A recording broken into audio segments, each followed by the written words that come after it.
एक छोटे से गांव में कुमार सोहन रहता था। वो मिट्टी के बर्तन व खिलौने बनाया करता था और उसे शहर जाकर बेचा करता था। कभी कभी उसके 2-4 खिलौने बिकते तो कभी वो भी नहीं, जैसे तैसे उसका गुजारा चल रहा था। एक दिन उसकी बीबी शीला बोली, सुनो जी, क्यों न शहर जाकर कोई नौकरी ही कर लो। नौकरी करोगे तो महीने के अंत में कुछ धन तो आएगा।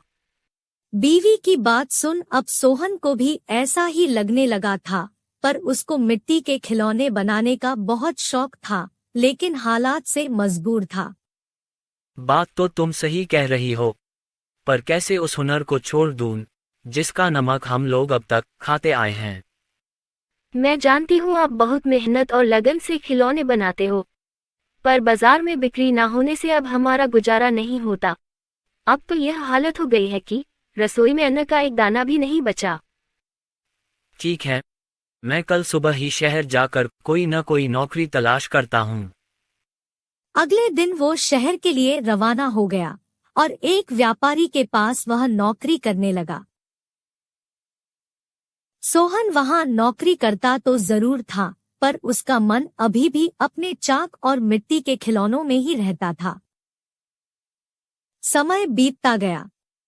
एक दिन शहर में जहां वह काम करता था, उस मालिक के घर पर उसके बेटे निखिल का जन्मदिन था। सब महंगे महंगे तोहफे लेकर आए। सोहन ने सोचा, क्यों ना मैं मिट्टी का खिलौना बनाऊं और बच्चे के लिए लेकर जाऊं, वैसे भी हम गरीबों का तोहफा कौन देखता है। यह सोचकर वह मिट्टी का खिलौना बनाया और बनाकर जन्मदिन पर ले गया। जब दावत खत्म हुई तो निखिल की नजर उस मिट्टी के खिलौने पर पड़ी।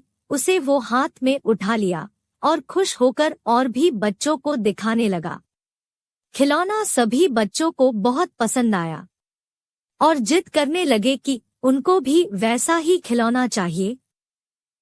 यह सब देख सभी मेहमान एक दूसरे की तरफ देखने लगे और एक ही बात पूछने लगे, अरे वाह, इतना शानदार तोहफा कौन लाया है?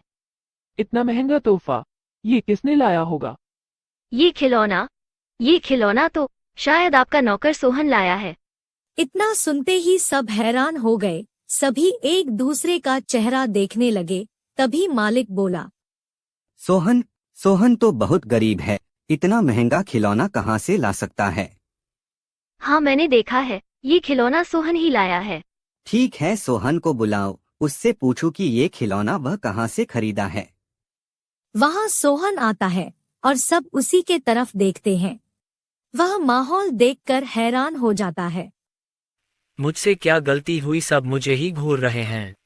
शायद मेरा खिलौना निखिल को पसंद नहीं आया होगा और बच्चों के सामने वो अपमानित होगा। कोई बात नहीं, मैं माफी मांग लूंगा। मालिक, क्या आपने मुझे बुलाया? हाँ सोहन, क्या यह खिलौना तुमने दिया है? हाँ मालिक। तुम यह खिलौना कहाँ से लेकर आए हो और इतना महंगा तोहफा तुम लाए कैसे? इतना सुन सोहन मन ही मन खुश होता है और मुस्कुराते हुए बोलता है, माफ कीजिएगा मालिक, ये कोई महंगा तोहफा नहीं है, यह मैंने खुद बनाया है। गांव में यही खिलौना बनाकर मैं अपने परिवार का गुजारा करता था, लेकिन इससे अब घर नहीं चलता, इसलिए आपके यहाँ नौकरी करने आया हूँ। अरे वाह, तुम क्या अभी है खिलौना बना सकते हो? और सभी बच्चे को तुम्हारा खिलौना बहुत पसंद आया है, इन्हें भी ऐसा ही खिलौना चाहिए।